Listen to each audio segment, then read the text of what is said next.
In a recent video I made, I talked about means and tools and how it's a good thing, well, it's sometimes a good thing to kind of obsess over them. So for example, to use Linux, to use a non-QWERTY keyboard layout and whatnot. So I said that's a good thing, and I also said that if you only ever chase efficiency, you kind of end up a boring person. And someone in the comments said that they disagreed because, and I want to make this video to kind of explain my viewpoint of efficiency, because I think it's a bit of an unconventional viewpoint, and this person who commented kind of, I think, misunderstood what I meant. Because they think, well, I think they understood it like, well, efficiency in terms of, like, for example, keyboard layout. So QWERTY is inefficient, so if you use a non-QWERTY keyboard layout, they thought I meant that that would make you boring, which is of course not the case, or which I don't mean like that. Alright, so efficiency versus efficiency. So first of all, machine efficiency is not human efficiency. So pretty easy example, C versus Python. So if you write C, you will it will take you longer to write a program, like any kind of program.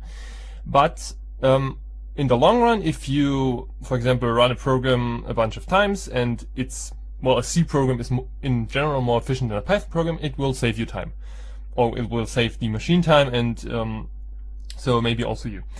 But it's a trade-off. It's time later versus time now. So Python, you write your program faster in Python, but it's slower to execute. So you save time now, but you might spend some more time later when it runs a trillion times, and it takes like hours on end.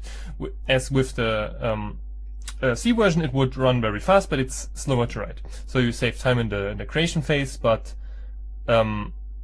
have to spend more time in the running phase with Python. So I hope you get the example. But also learning versus working. So with working, you earn money now because you're working. And I mean working in terms of like working for someone else, getting paid for work. But if you learn, you are not getting paid now in general, but rather you are expecting to get more money on later on because you have higher education. So that's, I mean, this is very, very obvious. And I want to make the side note that higher education exists for technical reasons, not humanitarian ones. That's the word. Humanitarian ones. So I mean, if we think of child labor and stuff like that, I mean, child labor doesn't exist anymore, not because we as humanity thought, oh no, that's a bad thing, but rather for technical reasons, because most jobs nowadays can't be done by anyone who isn't educated. So for example, one technical requirement for the modern world is of course reading and writing. And without that you can't really do anything in a working context. But okay, that's just a side note.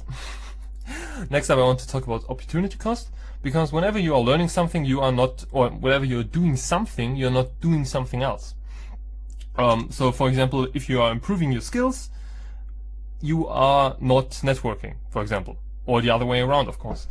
And there are some things that never pay off. So again, we can take the keyboard example. If you learn QWERTY, of course, it will like improve your typing. It will save your hands from pain and whatnot, and it will generally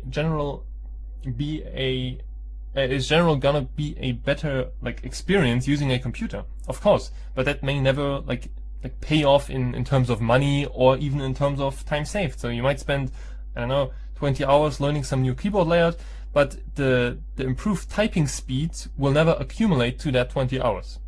Yeah, I hope so. I hope you know what I mean. And it's kind of the same way with like these previous things. So C versus Python. So the time savement, or this time you save in the long run by writing your program in C, might never accumulate to the time you spend writing it compared to Python. So yeah, I think this is kind of obvious, and I hope you get what I mean. And the last point I want to talk about is that technical aspects are more than just code, or more than just any like mechanical aspect. So for example, in like when it comes to instant messengers or also social media, the number of users is a technical aspect.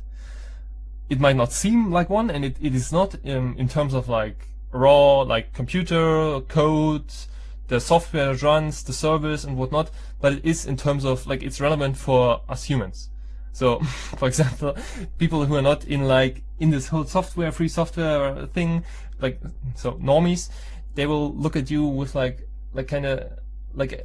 you're an alien if you suggest to them, well, let's use XMPP or Matrix or whatever, and they'll ask you, well, who's using that? And you'll say, well, I mean, I am.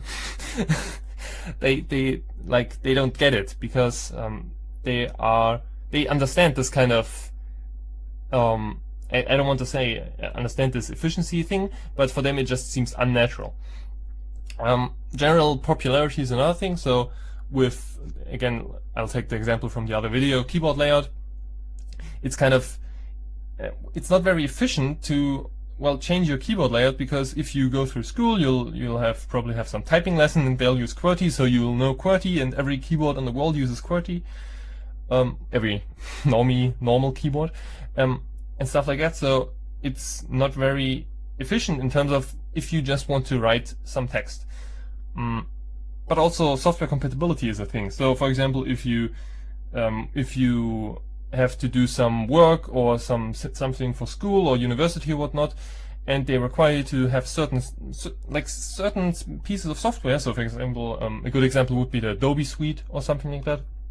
And you use something like Linux, it's very it's kind of a bad situation, and you only got in this, or one only got in this place because one didn't choose the most efficient path, relating to the society we live in, and not to the machine. So not to the computer itself, but to the social context, or the social/human context. So yeah, and I mean, it's the same with everything.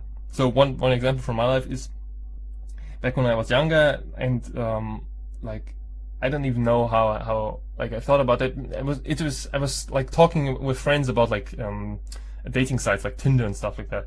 And one point was, well, they are expensive because of course you can buy all this stuff, all these extras and like premium blah. And I was thinking, well, this is kind of stupid. I mean, it's not costing them any money to let you, I don't know, send whatever messages per hour extra for this premium service.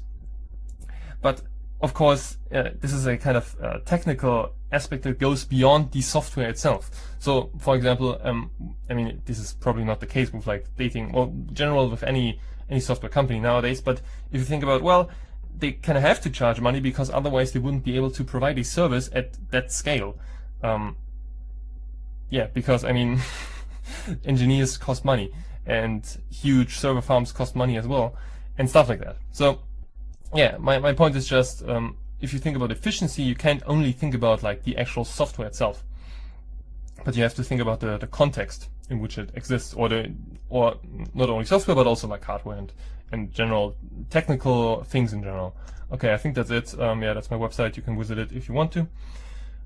I think that's all I want to talk about in this video, and yeah, have a nice day.